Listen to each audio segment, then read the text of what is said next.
is WBKO News at 10. Good evening, everyone. I'm Allie Hennard. 5 straight days of racing incidents at the Keeneland Spring Meet, making a total of 10 in less than 2 weeks, including 2 euthanizations. During the Derby season, the horse safety is always a huge topic. And with the most exciting 2 minutes in sports almost here, it's only going to get bigger. Reporter David Okoa talked to an expert about horse safety. In less than 2 weeks, Louisville and Churchill Downs will be filled with people from all over the world to watch the Run for the Roses. Not to mention all the people watching on TV.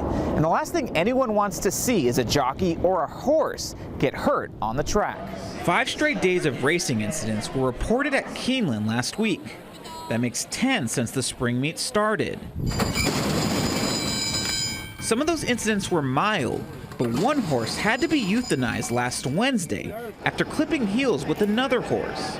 It's the second euthanization since April 13th. We have seen deaths at tracks in Louisiana. We've seen deaths at tracks in West Virginia. We've seen the deaths at the tracks in Santa Anita, and all of those have come in clusters. Marty Irby is a senior advisor at the Animal Wellness Foundation. He's been working on horse safety issues for about 8 years.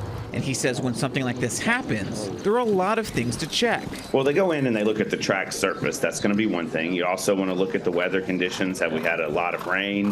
Has it been extremely dry? Have we seen where the track surface is actually packed down really hard? Despite the recent incidents, Irby says Keeneland has done a great job at addressing racetrack safety. They were one of the founding members of the Coalition for Horse Racing Integrity that passed the Horse Racing Integrity and Safety Act that was signed into law in 2020. Irby says he's more optimistic than ever about American horse racing and racetrack safety.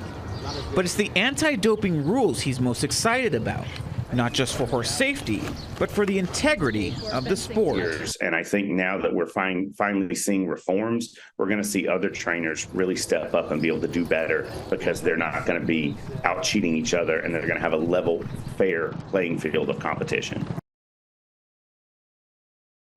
Irby says the anti-doping rules go into effect next Monday, just in time for the Kentucky Derby.